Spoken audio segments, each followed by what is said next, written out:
Triangle में opposite sides मतलब एक पेयर भी अपोजिट साइड्स का एक पेयर भी इक्वल और पैरेलल हो जाता है तो वो एक पैरेललोग्राम बन जाता है। तो क्योंकि इन्होंने दे रखा है कि ए बी सी डी एक पैरेललोग्राम है, तो since A B C D is a parallelogram it implies that A B is parallel to D C.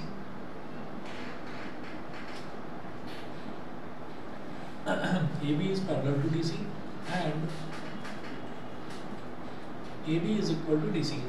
A B is equal to D C. अब आप ये लिखिएगा कि मल्टीप्लाई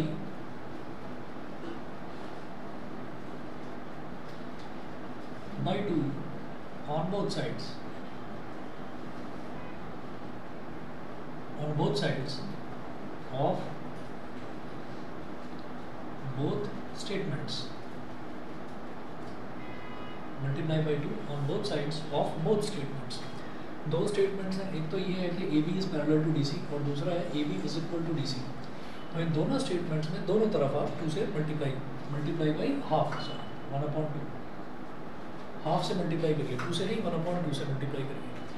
1/2 से जब मल्टीप्लाई करिए तो ये हो जाएगा हाफ ए बी।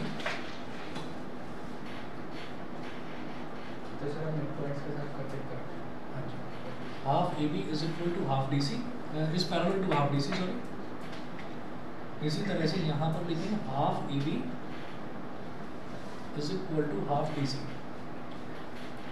और अब आप ये देखिएगा कि अगर मैं ए बी के आधे की बात करूँ तो क्या है कि ए बी का मिड पॉइंट है पी और ए बी के आधे की बात करूँ तो मैं ए बी भी बोल सकता हूँ और बी भी बोल सकता हूँ, लेकिन यहाँ पर मैं ए पी लूँगा क्योंकि मुझे ए पी सी क्यू को पैरेललोग्राम प्रूव करना है। क्या सर वो ऑलरेडी दिया हुआ है ना कि p मिड पॉइंट है, इक्वल में क्या आपका? हाँ वो मैं आपको समझा रहा हूँ, लिख नहीं रहा, मैंने लिखा कहाँ पर? मैंने ये लिखा है कि p is a mid point, तो कहीं नहीं लिखा। मल्टीप्लाई बाई हाफ तो करेंगे ही, है ना। तो अब जब ए बी का आधा करा तो ए बी का आधा कितना हो गया, ए पी या बी पी, तो हम ए पी ले लेंगे, ये हो गया ए पी। इसी तरह डी सी का आधा देखिए, डी सी का हाफ हम डी क्यू भी ले सकते हैं और हम क्यू सी भी ले सकते हैं, तो हम क्यू सी लेंगे। ए बी का आधा यहाँ पर भी वही काम करिए ए पी और डी सी का आधा यहाँ पर भी क्या करें क्यू सी। तो आप ये देखिएगा कि अपोजिट साइड्स जो हैं ए पी क्यू सी के पैरेलल भी है और ए पी क्यू सी के इक्वल भी है। तो हम ये कहेंगे सिंस, बस इतना ही लिखिएगा, सिंस one pair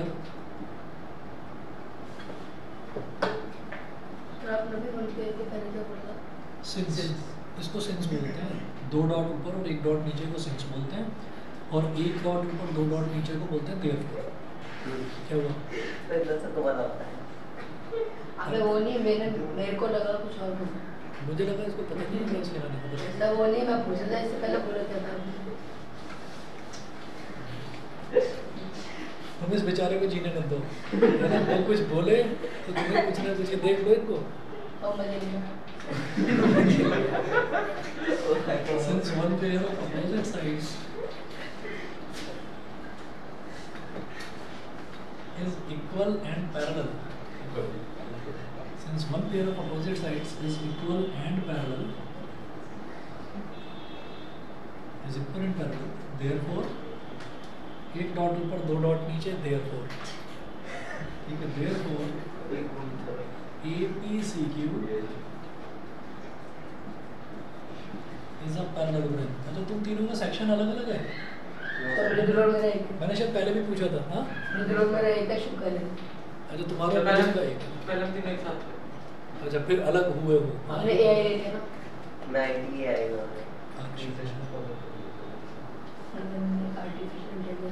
एक तो ये हो गया कि APCQ पैरेललोग्राम हो गया, पहली चीज। उसके बाद सेकंड पार्ट देखिएगा,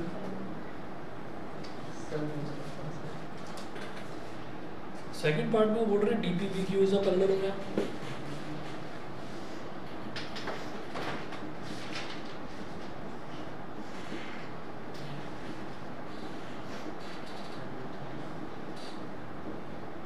DPPQ, हाँ सर इसमें मेंशन करने की जरूरत है कि लाइक थ्योरम 8.8 यूज हो रहा है टाइम क्वेश्चन में। रीजन जरूर लिख देना।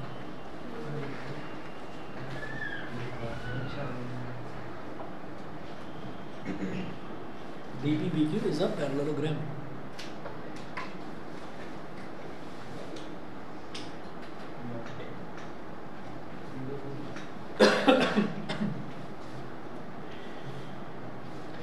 फिर वही लिखेंगे since ABCD is a parallelogram, यही काम करना है.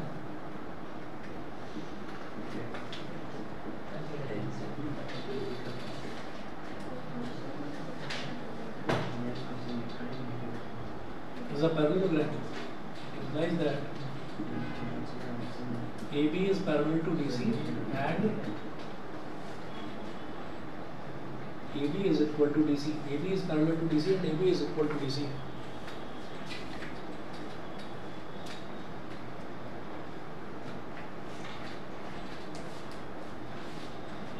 Multiply by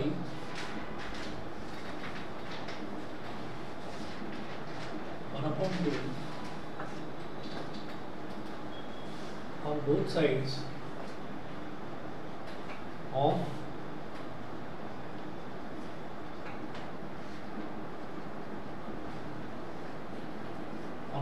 of both statements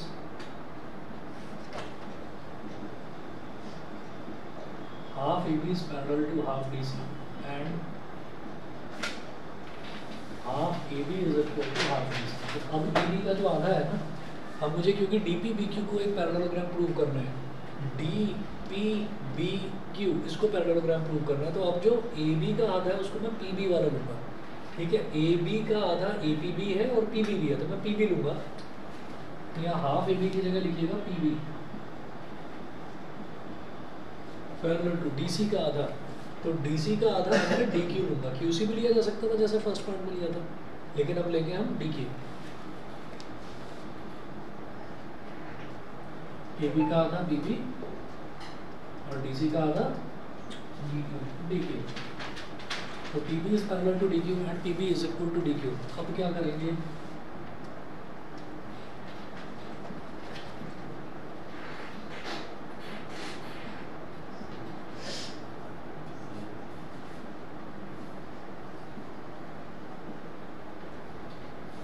since one pair of sides is equal and parallel, so DPBQ is a parallelogram.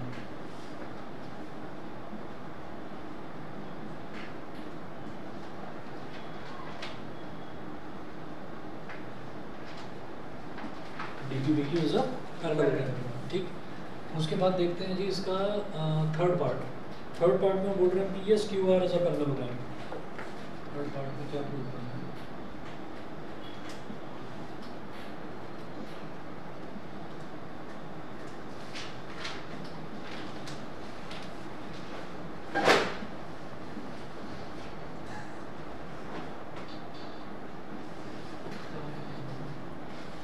PSQR is a parallelogram. Prove करना है कि PSQR एक पैरेललोग्राम होगा. तो PSQR को जब पैरेललोग्राम प्रूव करेंगे किस तरह से करेंगे, यहाँ पर आप ये लिखिएगा फ्रॉम पार्ट फर्स्ट. जो पार्ट फर्स्ट में हमने प्रूव करा है, पार्ट फर्स्ट में प्रूव करा है APCQ इज अ पैरेललोग्राम.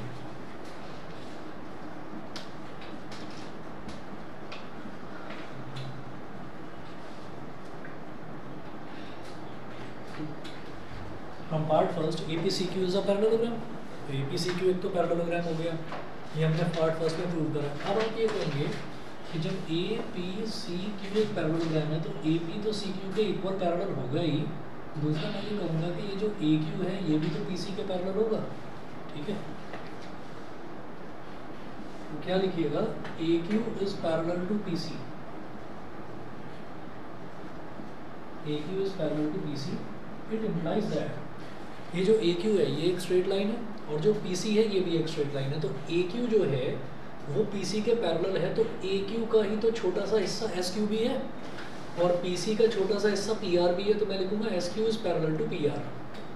समझ गए भाई, इस पर लाई करने वाली जितनी भी लाइंस हैं, छोटे छोटे जितने भी टुकड़े हैं, वो सब इस पर लाई करने वाले जितने भी टुकड़े हैं सबके पैरेलल होंगे. ठीक है, तो हम ये कहेंगे जब AQ PC के पैरेलल है तो SQ is parallel to PR.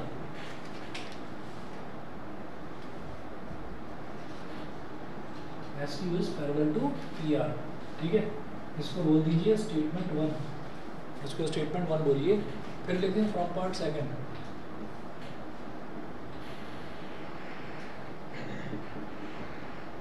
From part second part में हमने क्या प्रूव करा था कि D P B Q is a parallelogram. तो लिखिएगा D P B Q is a parallelogram.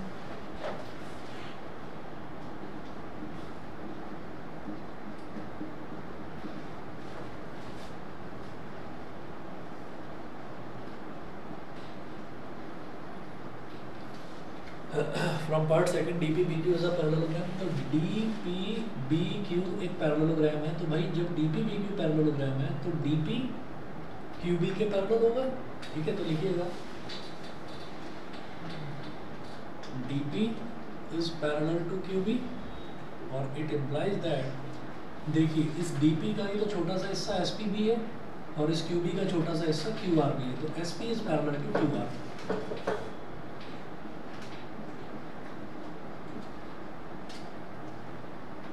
इसको बोल दीजिए स्टेटमेंट 2। तो स्टेटमेंट 1 कहता है कि एस क्यू जो है वो पी आर के पैरेलल है और स्टेटमेंट 2 कहता है कि एस पी जो है वो क्यू आर के पैरेलल है। तो इसका मतलब आपका ये जो है पी एस क्यू आर एक पैरेललोग्राम हो गया। ठीक है, हाँ, both pairs of opposite sides are equal और पैरेलल। are तो आप बस ये भी मेंशन करने की जरूरत नहीं है, बस ये लिख दें from first and second, from first and second, बस इतना लिख दीजिए P S Q R is a parallelogram.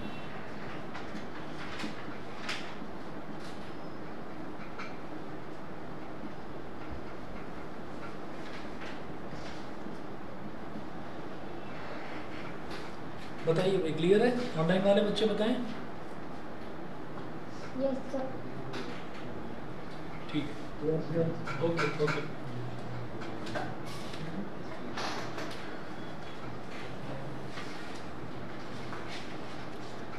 उसके बाद एक्सरसाइज 8.1 के जो शुरुआत के क्वेश्चंस हैं ना, वो शुरुआत वाले क्वेश्चंस हमने छोड़ दिए थे, करे नहीं थे। सिर्फ एक एग्जाम क्वेश्चन नंबर 1 करा था एक्सरसाइज 8.1 का। क्वेश्चन नंबर 2 से करते हैं। ये जो 3 हैं, सेकंड, थर्ड, फोर्थ, फिफ्थ, ये जो 4 क्वेश्चन हैं, चारों बड़े इंपॉर्टेंट हैं। एनसीईआरटी जो बच्चे ना आए मार्क कर लीजिए इस पर कि ये इंपॉर्टेंट है 4 क्वेश्चन। एक्सरसाइज 8.1 का क्वेश्चन नंबर 2 देखिएगा।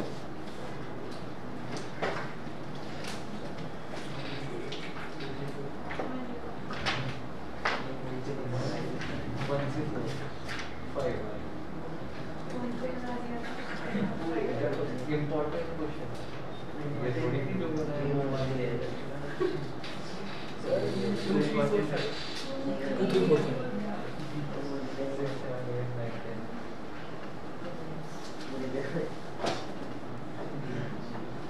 सर ये थ्योरम को प्रूव करने वाला ये है। ये सर थ्योरम को प्रूव करने वाला है। वही वाला है, ये वही वाली चीज़ है कि थ्योरम्स के क्वेश्चन किस तरीके से बनाए जाते हैं। एक्सरसाइज 8.1 का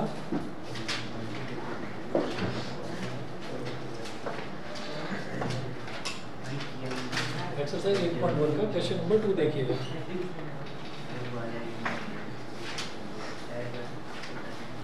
एट पॉइंट वन का क्वेश्चन नंबर 2 सेकंड में क्या है, if the diagonals of a parallelogram are equal then show that it is a rectangle. तो ये दे रखा है कि डायगोनल्स हैं, पैरेललोग्राम है और उसके डायगोनल्स जो है वो इक्वल है और हमको प्रूव करना है कि इट इज़ अ रेक्टेंगल। ये प्रूव करना है कि फिर वो पैरेललोग्राम एक रेक्टेंगल होगा।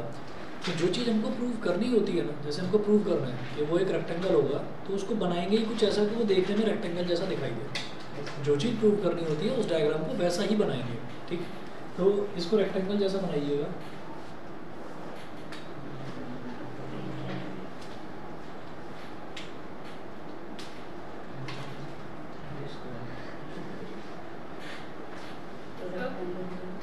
सर अगर पैरेललोग्राम एक नहीं रखा है तो उसको स्क्वायर की तरह बनाएंगे फिर कोई बात नहीं, तो पैरेललोग्राम ही ना। आप खुद कंफ्यूज हो गए उसको करने में, क्योंकि हमको प्रूव ही रेक्टेंगल करना है तो उसको रेक्टेंगल जैसा बना लो। सर जी पिछले वाले क्वेश्चन में मैंने स्क्वायर बना दिया था। कोई बात नहीं, आगे से ध्यान रखो।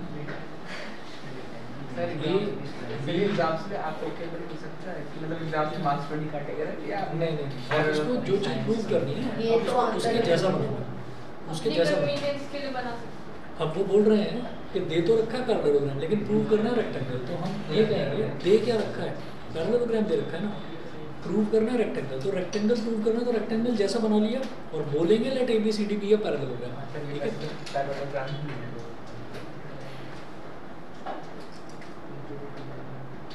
Late ABCD be a parallelogram,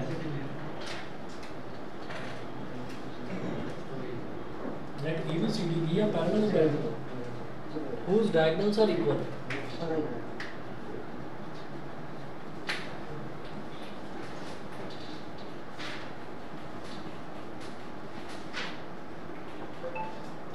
Let ABCD be a parallelogram whose diagonals are equal. Bracket में लिखिएगा as shown.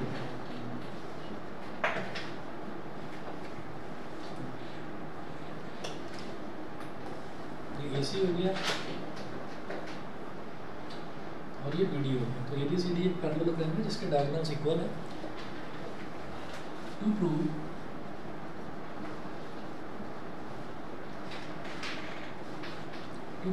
ABCD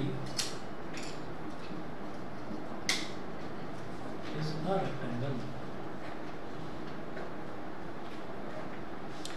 ये प्रूव करना है कि ABCD जो है वो एक रेक्टेंगल होगा, ये चीज प्रूव करनी है। तो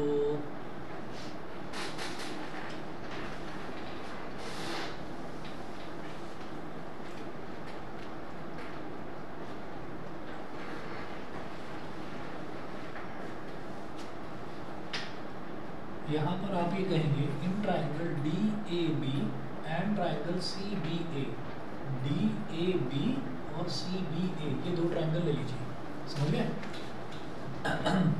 क्या होता है कि अगर पैरेललोग्राम है ना, पैरेललोग्राम का एक एंगल भी अगर आपने 90 डिग्री प्रूव कर दिया तो इसका मतलब ये है कि आपने ये प्रूव कर दिया कि अब वो आपका एक रेक्टेंगल है।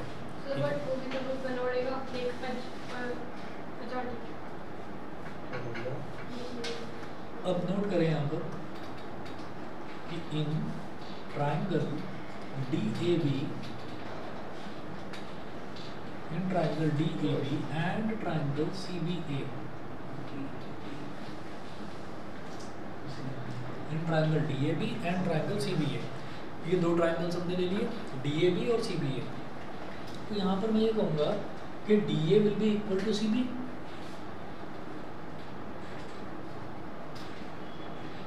रीजन में लिखिए opposite sides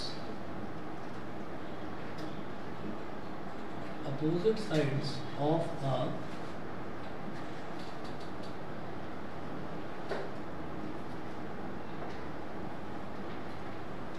DA is equal to CB, ये क्या हो गया, opposite sides of a parallelogram, पहली चीज।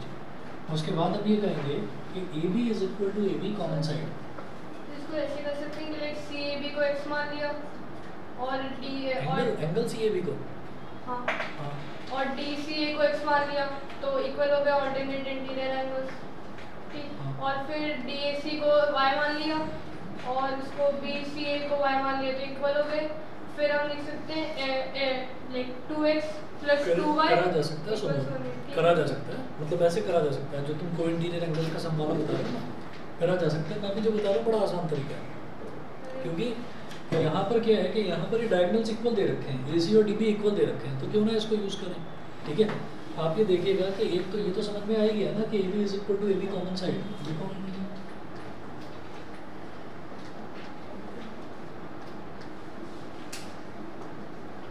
वो तरीका भी ठीक है जो तुम कह रहे हो, AB is equal to AB common side, ये हो गया।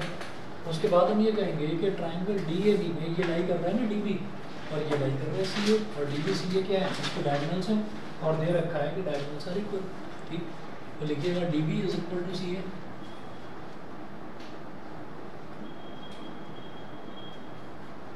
ये गिवन है, उनको दे रखा है कि डायगोनल्स इक्वल है। तो आप ये देखिए ये जो दो ट्राइंगल हमने लिए, इन दोनों ट्राइंगल्स के तीनों ही साइड्स इक्वल आ गई, तो ट्रिपल एस कॉन्ग्रुएंस क्राइटेरिया हो गया। बताओ भाई, इन दो ट्राइंगल्स की तीनों ही साइड इक्वल हो गई तो फिर ट्रिपल एस कॉन्ग्रुएंस क्राइटेरिया हो गया। तो नोट करिए by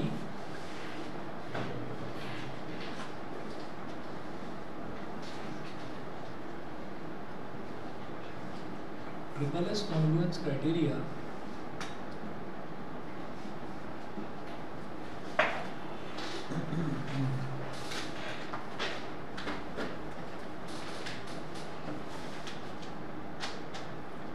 bye triple S congruence criteria, जो अब ना जैसे हम ये देखते हैं कि हमारे पास मेजॉरिटी में क्या है, तो यहाँ पर साइड ही है, तो आपको जो मन करे वो ले लो, आप ये ले लो, ठीक है।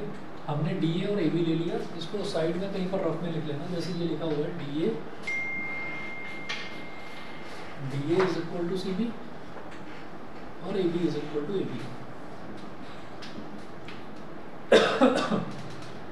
तो इधर हो गया डी ए और इधर हो गया ए बी, तो दोनों को ओवरलैप करेंगे, क्या बन जाएगा डी ए बी। ऐसे इधर क्या हो गया सी बी और इधर क्या हो गया ए, दोनों में कॉमन अल्फाबेट बी है, बी को बीच में लो, तो सी बी और बी ए, और जब दोनों को ओवरलैप करेंगे तो क्या बन जाएगा सी बी ए।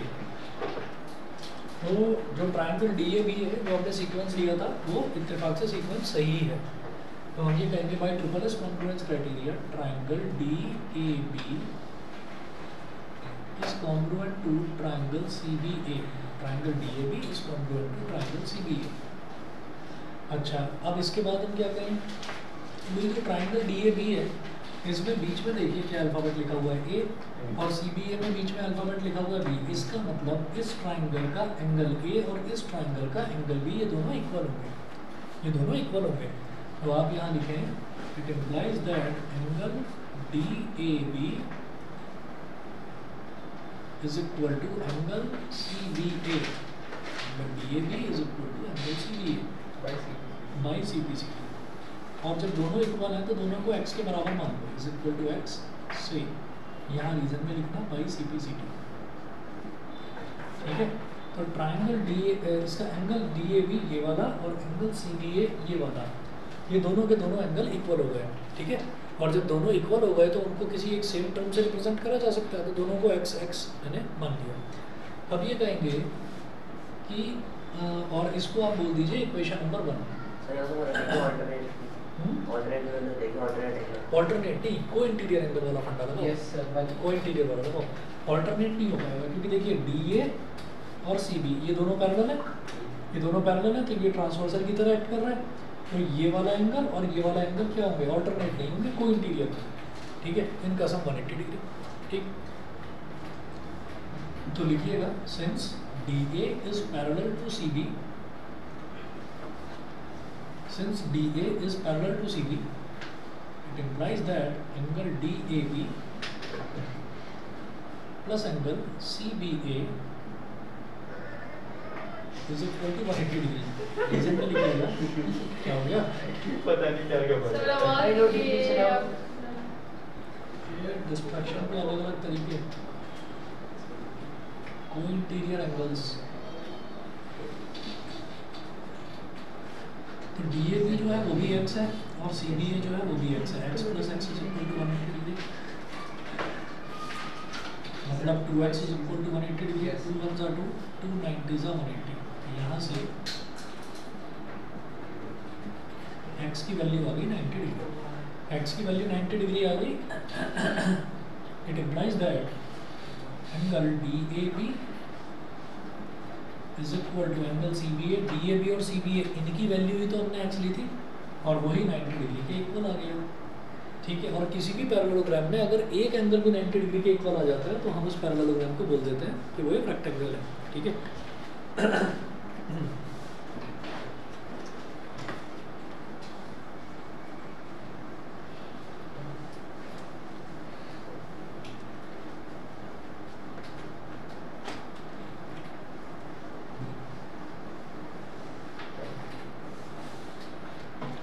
लिखिएगा we know that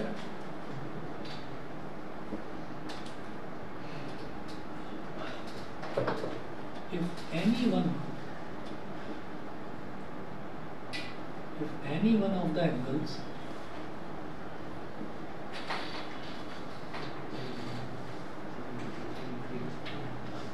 of a parallelogram is 90 degree, then it is a rectangle.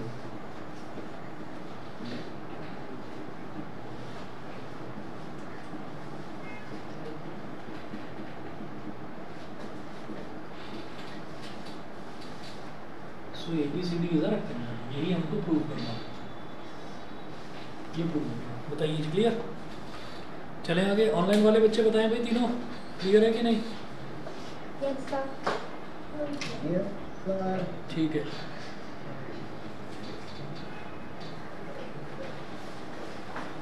Question number 3 देखिएगा, वो बोल रहे हैं show that if the diagonals of a quadrilateral bisect each other. तो क्या दे रखा है क्वाड्रिलेटरल?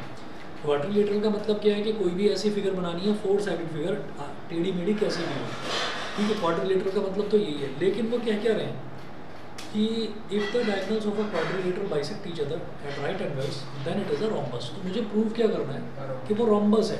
तो इसको बनाएंगे ही ऐसा कि वो रोम्बस जैसा दिखाई दे, ताकि प्रूव करते टाइम हमको देखने में भी, उस फिगर को देखने में भी दिक्कत ना हो, समझ में आ जाए ढंग से। तो देखिएगा कैसा करेंगे। Question number 3,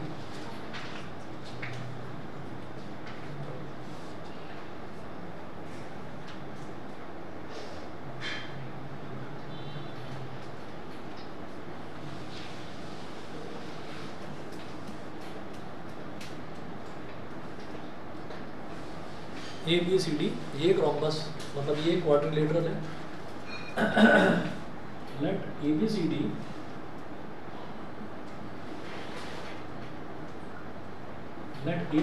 be a quadrilateral. Let ABCD be a quadrilateral whose diagonals bisect each other.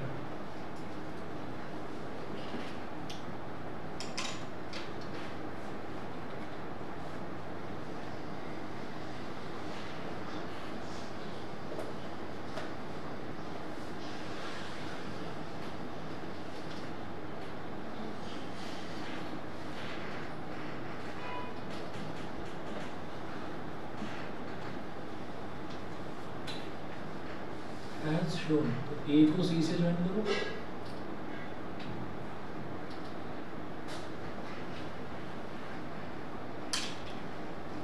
D को B से ज्वाइन करो, और जहाँ पर ये इंटरसेक्ट कर रहे हैं उस पॉइंट को O बोल दो। ये AO CO के इक्वल दे रखा है और BO जो है वो DO के इक्वल दे रखा है, ये हमको दे रखा है। इसके बाद एक मिनट वेट करिएगा। हेलो, हाँ नमस्ते, हाँ जी, ठीक है ठीक है ठीक है, ओके।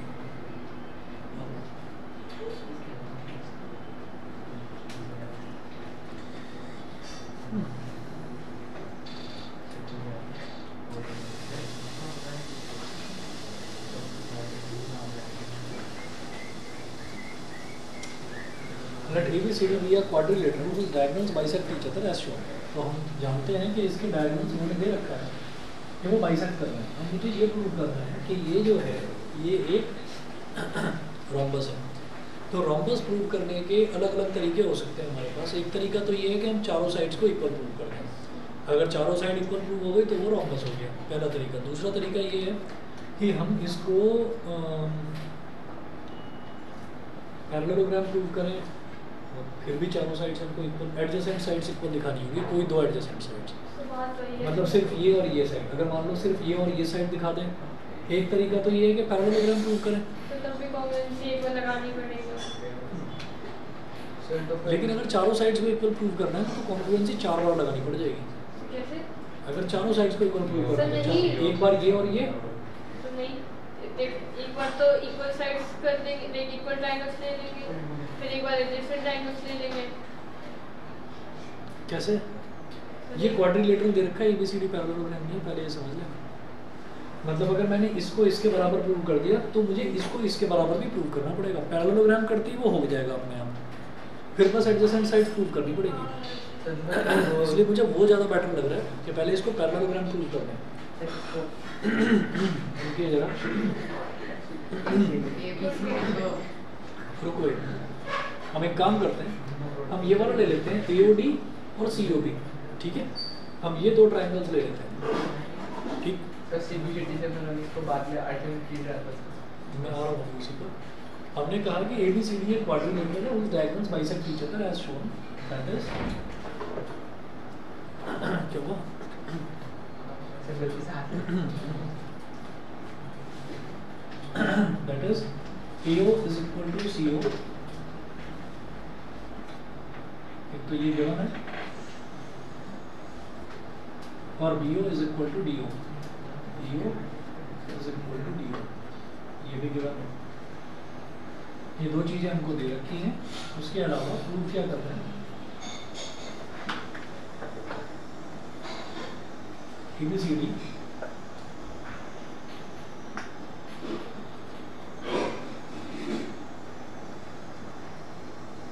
हमें प्रूव क्या करना है कि ABCD एक रोम्बस होगा. ये चीज प्रूव करनी है. To prove ABCD is a rhombus.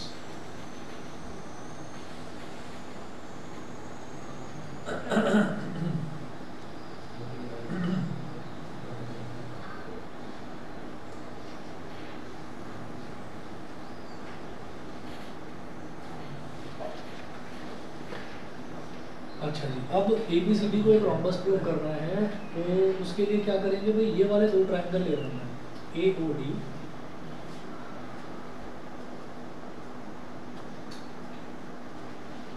In triangle AOD and triangle COB.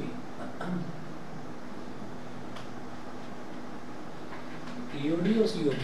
तो यहाँ पर आप ये देखिएगा कि AO is equal to CO given.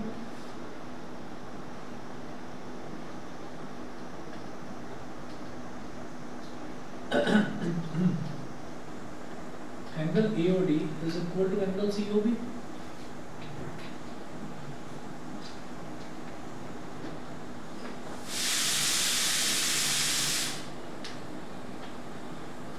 Bracket में लिखिएगा vertically opposite angles.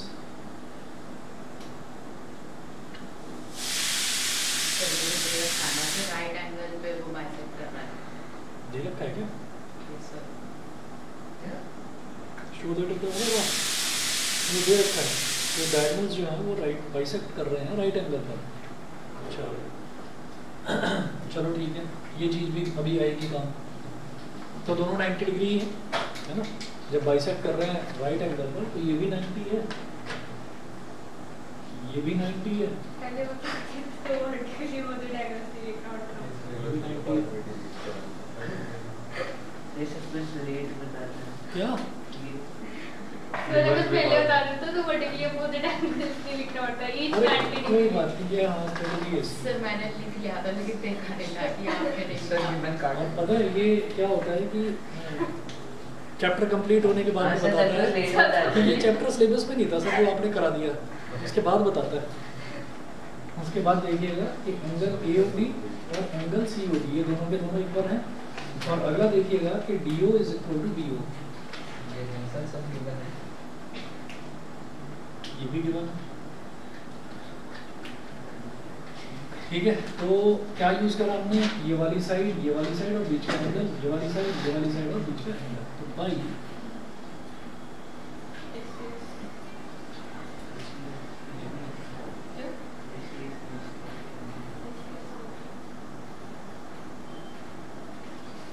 By SIS congruence criteria. अब देखिएगा यहाँ पर मेजॉरिटी में क्या है? एंगल तो छोड़ दो, दो साइड से मेजॉरिटी में इनको लिख दो आप. तो AO is equal to CO और DO is equal to DO. AO और DO को एक साथ देखो. AO और DO एक साथ देखा. AO और OD तो क्या बन गया? AOD. और ऐसे यहाँ पर CO COB BO CO OB क्या बन गया? COD. तो इत्तेफाक से जो हमने लिया था वो भी सीक्वेंस ठीक ही था. सब इत्तेफाक से हो गया. ट्रायंगल AOD नहीं आज सही हो रहा है. Triangle AOD is congruent to triangle COB. कोई दिन होता नहीं है एग्जाम में, हमने तैयारी तो सब कुछ करी है, गड़बड़ चलते ही नहीं यार. ज़्यादातर ऐसा ही होता है. Yes sir. टमाटर तो शायद कुछ नहीं होता सर. ये इसमें उमेश साइंस में हो गया.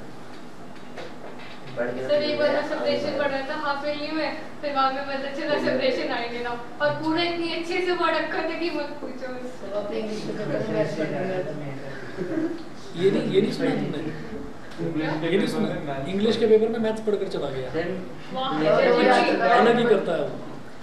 चलिए इजी है ट्रायंगल तो मेरे अपनी बंदी से मार्क्स आ गए तुम जा तो जरा देखिएगा कि इस वाले ट्रायंगल का ऑर्डिनेट इंटीरियर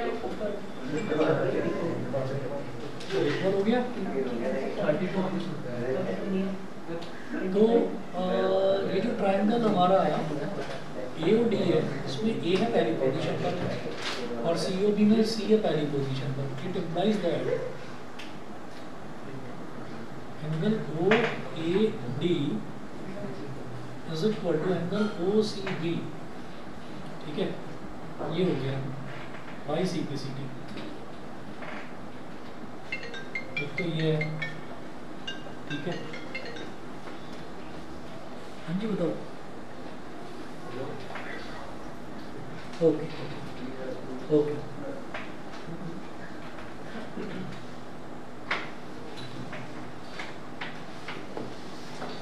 ठीक है जी।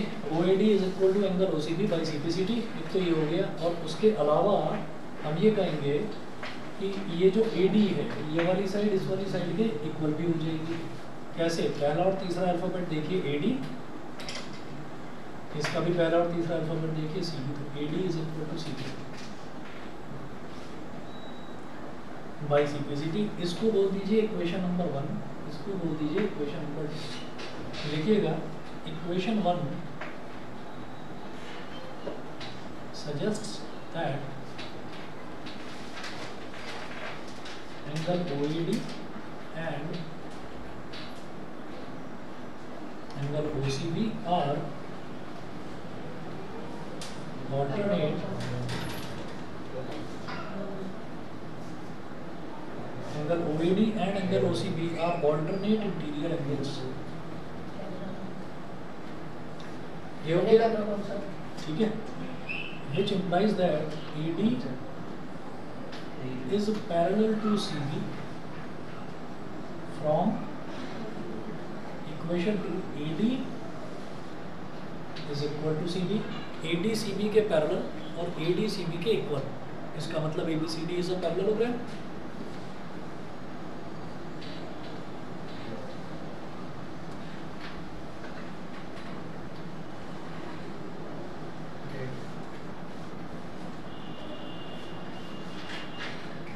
It implies that ABCD is a parallelogram।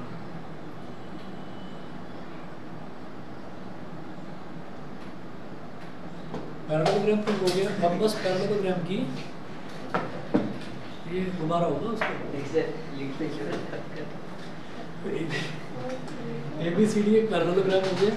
अब क्या करिए, अब ये वाला और ये वाला, ये दो ट्रायंगल आप कॉन्ग्रुएंट प्रूव कर दीजिए। कॉन्ग्रुएंट प्रूव करेंगे तो AB और BC इक्वल आ जाएंगे। ठीक है, कर लोगे? Yes sir. और जब दोनों कॉन्ग्रुएंट आ गए तो आप ये कहेंगे कि ये वाली साइड और ये वाली साइड बराबर वाली एडजेसेंट वाली साइड से इक्वल हो गई और adjacent sides are equal, then it is a rhombus.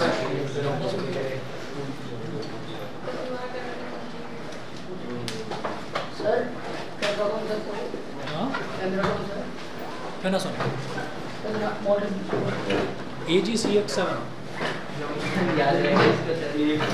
Okay, thank you sir. Good evening sir. और सुनो भाई,